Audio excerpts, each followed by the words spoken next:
steam coming out of the pipes. There's some secondary animation with the moving pistons. It gives life, it communicates that this is an industrial thematic. And then we're always leading the player with a little bit of horror storytelling, a little bit of narrative. We have the various tools and crates. I love the masks on sign up there. Yeah, yeah. Quite thematic. Safety first. Exactly. Dead Space is a game about safety. Okay, so in this state, now we're in a state where it's starting to, we've powered the room, so the engine is slowly starting to rotate, a little bit of life to it.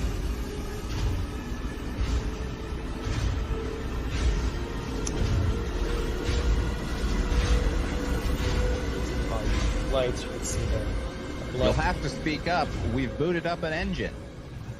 Yeah, it's Let's follow the blood trail then. let's do that. No. It's always a good idea. So here we go. This is the iconic poster that we saw earlier. You can see the different treatments on the blood, like the one that is still wet, blood that's got dried up on the side. More is more. More types More, of blood. more. More blood states. More blood conditions. Yeah. And then we finally get here, and we're going to activate the engines. Turn it on. Let's turn it. And we look up above us, and then we can see this glorious, VFX. The engine's fully operational. It's open. It's spinning at full speed. It's like a beating heart. The room has come to life, and we have completed the transformation. And then as we look to the right, we witness the scene of a horrific bloodbath.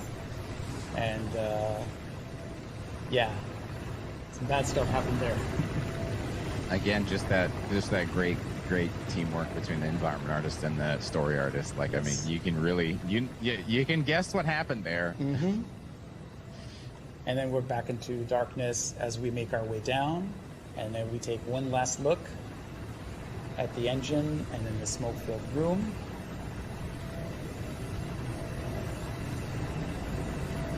And that's it. There's those sparks. Yeah. Plastic lighting. Yeah, absolutely. There we go. Yeah. Yeah, So the just like engine. we saw in the concept, it's dark. It's really hard to see what's out there, and we do that on purpose to contribute to the fear of the unknown, right? You don't know what's back there. We're doing that on purpose. But then there's just a little bit of life in there, just so that it's not completely dead scene. And then as we look above us, we see the massive engine, and it makes us feel small and insignificant, right? It's looming.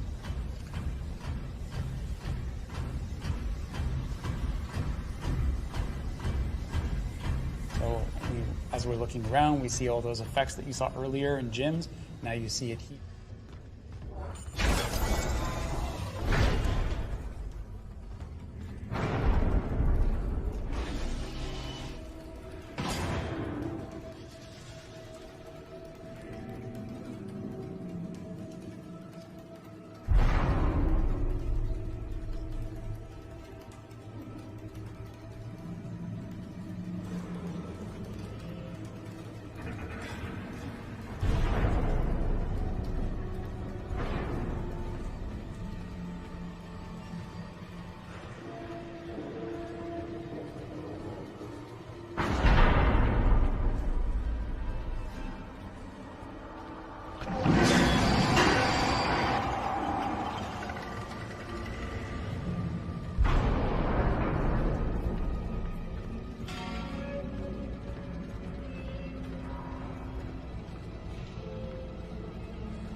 we injected the horror pillar into this room with a bloody narrative scene on the bed and floor.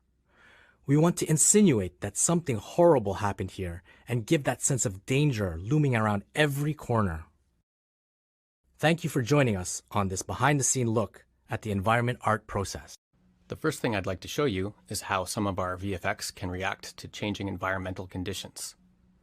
So here we have a debug scene, and as you can see, it's pretty much empty with some sparks and drips. These are pretty typical VFX that we'll see in a number of locations in the Ishimura to show damaged areas.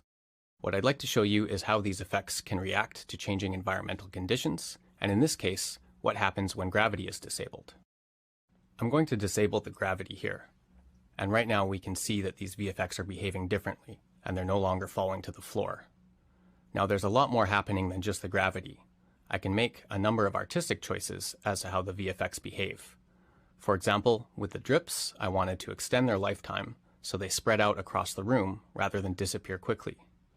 For the sparks, I reduced their turbulent motion because when they had a lot of turbulence, it felt like they were still in normal conditions. There's a number of things that we can modify so that when the player interacts with these effects, they'll feel believable and well integrated. These little details can really add up to help tell the story and make the Ishimura feel like it's alive. The final thing I wanted to show is our interactive atmospherics. So here I am in another test map. I have a few debug lights floating around so we can see what's happening here. I'll just back up and start one of our Steam effects. So what do we have here? It's a volume-based 3D simulation. It exists inside a container, and density and velocity values are pushed around to create what we see here.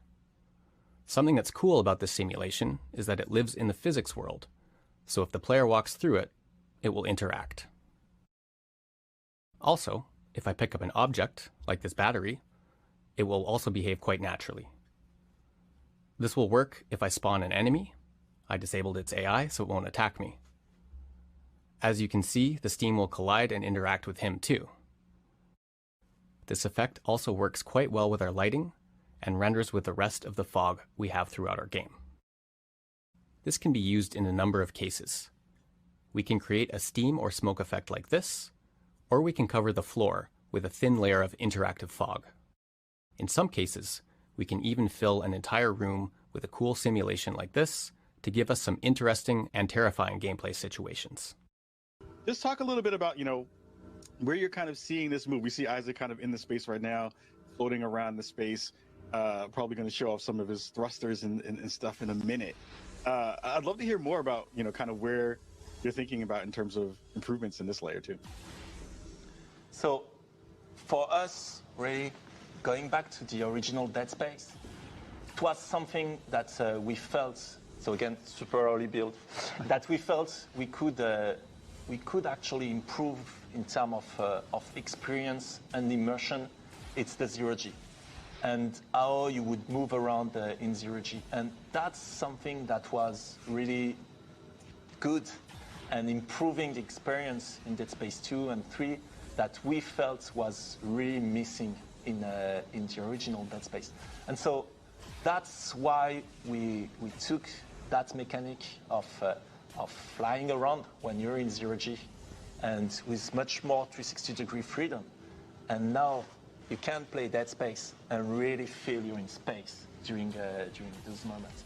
And so also that's a mechanic that we're starting to improve a bit on. Like, for example, now you can interact as you fly around. You can go into tighter corridors, those kind of things. But also, it allows us to revisit some of the old content and create new ways to navigate, new paths. Like here in the original, you would have gone back through that door, through where you came from. And here, it allows us to create new environments with eventually new challenges to surprise also the people that know this.